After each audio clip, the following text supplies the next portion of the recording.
Salve, salve, meu amigo, minha amiga, seja muito bem-vindo, seja muito bem-vinda a mais um vídeo aqui no canal Marco 10 Clássico do YouTube. Se você ainda não é inscrito, está chegando por aqui pela primeira vez, já fica o meu pedido, se inscreva aqui no canal Marco 10 Clássico, deixe o seu like, ative o sininho de notificações para não perder os novos vídeos, comente por aqui e compartilhe este vídeo com seus amigos caso você goste deste conteúdo.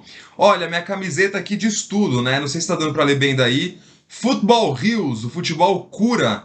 Frase de Dr. Sócrates, porque só o futebol mesmo para curar o sentimento de mais uma derrota contra a equipe do Palmeiras, mais uma derrota humilhante, vexatória, com todos aqueles atributos de choque de realidade que eu já comentei por aqui no canal, que vem sendo a regra nas partidas diante do Palmeiras e não a exceção, né? Vem sendo a regra, sempre humilhado, sempre com esse sentimento de time que já joga a toalha cedo no jogo.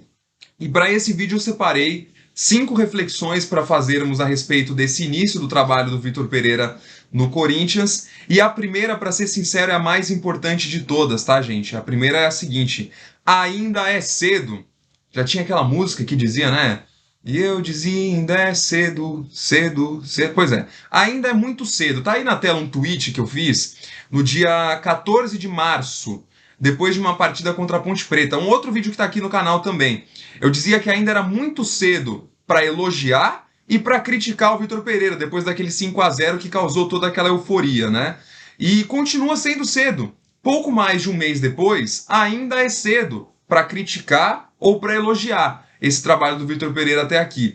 Mas,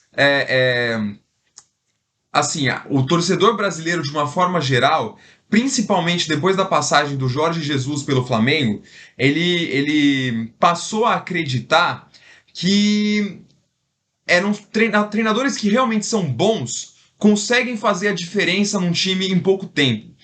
E vale lembrar que o Jorge Jesus aqui ele é muito exceção, muito. Não pela qualidade dele em si, há outros treinadores por aqui, ou houve outros treinadores por aqui, tão bons ou melhores do que ele, mas a conexão, a sintonia entre Jorge Jesus e Flamengo é uma coisa que vai ser difícil de se repetir. O próprio trabalho do Abel Ferreira no Palmeiras, que acho que hoje ninguém nega a excelência desse trabalho, ele demorou um certo tempo para engrenar.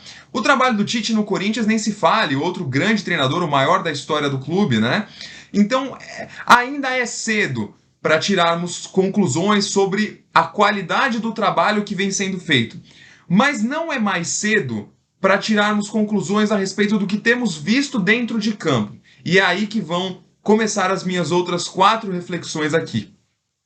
A primeira dessas outras 4 é o que eu chamo aqui de o dilema da intensidade, né?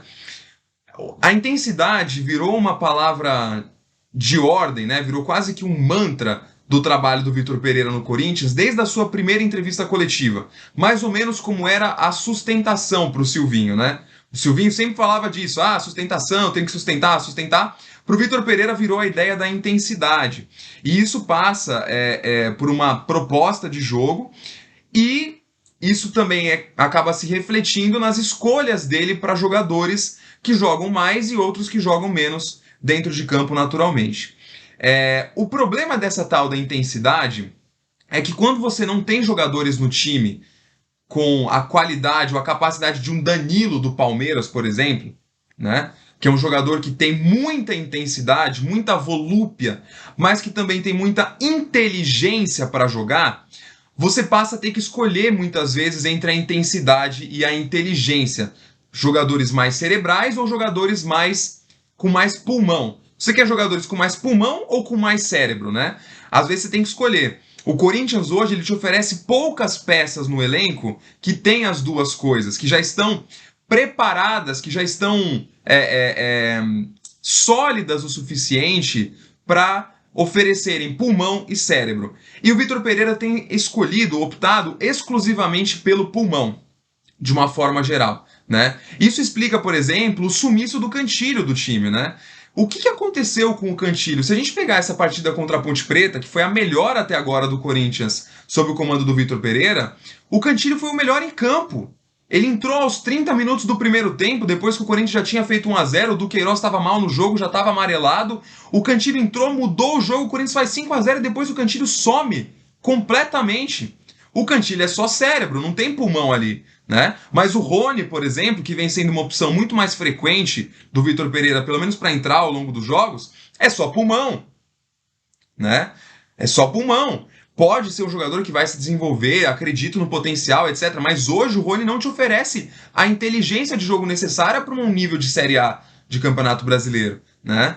Então, as escolhas pelo pulmão têm sacrificado a capacidade do Corinthians propor o jogo, apesar desse esforço pela intensidade, né? E um outro ponto que entra dentro desse lance da intensidade também é o seguinte: essa intensidade está deixando aquele conjunto dos reforços de fora por enquanto, ou essa intensidade vai sempre deixar esses reforços fora? Quer dizer, a ideia do Vitor Pereira é trabalhar fisicamente Renato Augusto, Paulinho, William, Juliano, para que eles possam voltar a jogar juntos no futuro? Ou a ideia dele é realmente que eles passem a competir por essas vagas, né? E eles não possam jogar juntos nunca mais? Qual que é a ideia do Vitor Pereira? Isso ainda não está claro. E precisa estar mais claro para o torcedor corintiano, né? Quer dizer, a gente não vai poder ver novamente Paulinho, Renato Augusto e Juliano juntos. Isso passa para minha terceira reflexão desse vídeo: o dilema dos reforços. Ou seja, gente, quando o Lázaro assume o Corinthians depois da saída do Silvinho, o Corinthians melhora muito. Melhora muito. É verdade que eram jogos fáceis, que foram contra adversários do interior, que o Corinthians não encarou grandes pedreiras, mas é o que o Corinthians tinha. O Ituano é melhor do que o Always Ready. O Botafogo de Ribeirão Preto é melhor do que o Always Ready. O São Bernardo fez uma boa campanha no Campeonato Paulista, né?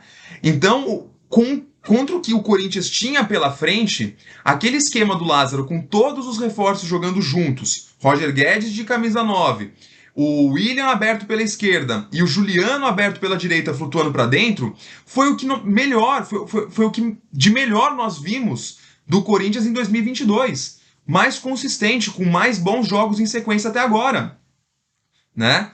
E eram todos os reforços jogando juntos. Então, às vezes, focar só na intensidade te fecha demais as suas possibilidades, fecha demais o seu campo de visão, quando você não abre para ver que às vezes você tem um time nota 8 em intensidade e nota 5 com a bola no pé, é pior do que você ter um time com a nota 8 com a bola no pé e nota 5 em intensidade. O passado mostra isso no Corinthians. Quem tentava fazer times intensos assim também era o Mancini. E nós vimos a montanha-russa que foi o trabalho do Mancini, que é o que vem acontecendo com o Vitor Pereira até aqui. Jogos muito bons e jogos horríveis, terríveis, né? Esse jogo contra o Palmeiras foi péssimo, péssimo dos péssimos mesmo, assim. E um time que era proposto com base na intensidade, né? Então, fica aí esse recado também. Mais um detalhe que eu vou trazer aqui, mais uma reflexão. A ideia da sustentação. O Silvinho, ele exagerou nisso no trabalho dele. E eu não deixei de comentar isso por aqui, né? Em vários vídeos você vai ver que eu falo sobre isso, que o Silvinho, ele era o maníaco da sustentação, né? Ficava um negócio até doentio. Como o Corinthians sustentava a jogada com muitos jogadores. Só que aí é que tá, justamente contra adversários contra o Palmeiras, como o Palmeiras, esse tipo de abordagem, ele funciona muito bem. Por isso que o Corinthians do Silvinho jogou bem as duas partidas contra o Palmeiras, lá no Allianz e lá em Itaquera.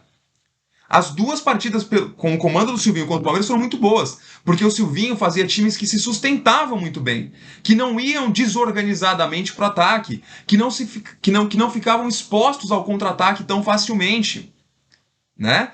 E aí a gente vê, cara, o Corinthians, muita gente falava, o Corinthians não faz falta, o Corinthians fez 13 faltas contra o Palmeiras, assim como o Palmeiras fez 13 faltas contra o Corinthians. O Corinthians foi um time faltoso no derby e jogou muito mal. Muito mal. O problema não é fazer falta, gente. O problema é saber se defender coletivamente. E o Corinthians do Silvinho contra adversários que tinham a proposta de contra-ataque se defendia muito bem. Tinha milhões de outros problemas. Mas nesse ponto, o Silvinho foi o único treinador recente do Corinthians que conseguiu de fato igualar coletivamente a equipe nas partidas contra o Palmeiras. E para fechar esse tema dos vídeos aqui, esse tema do vídeo, as 5 primeiras reflexões, a minha última reflexão vai sobre ideia versus execução. Eu acho que está muito claro e está muito unânime na torcida do Corinthians a qualidade do potencial dessa comissão técnica, as ideias, o plano de jogo, as propostas, mas o fato é que em 1 mês e meio, mais ou menos, de trabalho até agora, isso não foi visto dentro de campo. Né? Esse esforço todo da comissão técnica em vender essa ideia da intensidade, até agora é só um discurso. O Corinthians continua sendo um time que cede muitos espaços para os adversários, que por mais que tenha um conjunto de jogadores rápidos em campo, que é o que o Corinthians busca hoje, não é um time que consegue travar o meio-campo, não é um time que consegue se defender de forma compacta, não é um time que protege bem a sua própria área. Então, esse esforço todo, esse sacrifício pela intensidade, que está deixando de fora jogadores como o Cantillo, por exemplo, não tem dado resultado até aqui. Dentro de campo, o Corinthians não tem se beneficiado por essas ideias, por essas execuções. Essa coisa de poupar os jogadores, acho até que houve um grande exagero na repercussão geral da torcida contra o Palmeiras sobre os efeitos de ter poupado o William e Renato Augusto. Acho que não foi por aí, nem sei se eles foram de fato poupados ou não. Talvez aquele time contra o Palmeiras seja o que o Vitor Pereira tivesse em mente como time titular para o Corinthians, né? A gente não sabe, mas assim, esse esforço todo, esse sacrifício para poupar jogadores como poupou todos contra a Portuguesa, por exemplo, e etc., isso não tem se traduzido nesses jogadores estando melhor fisicamente quando eles jogam dentro de campo. Esse é o ponto, né? Deixar jogadores de fora por alguns jogos não tem feito com que eles estejam mais inteiros nos jogos em que eles atuam. E esse é o único objetivo possível para você poupar os jogadores, né?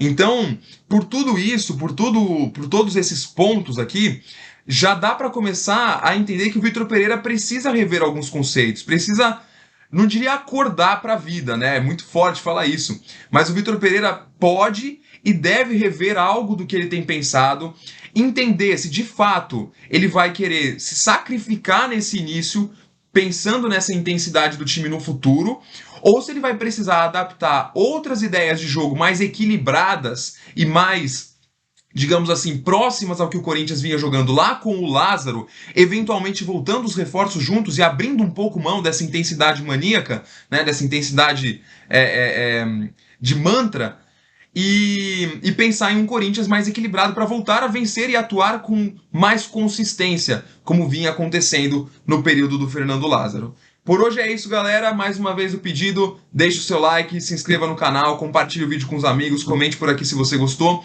Estou sempre lá no SCCP Scouts também, e também na Corinthians TV, fazendo algumas análises por lá no quadro No Detalhe. Um abraço a todos, boa semana e vai Corinthians!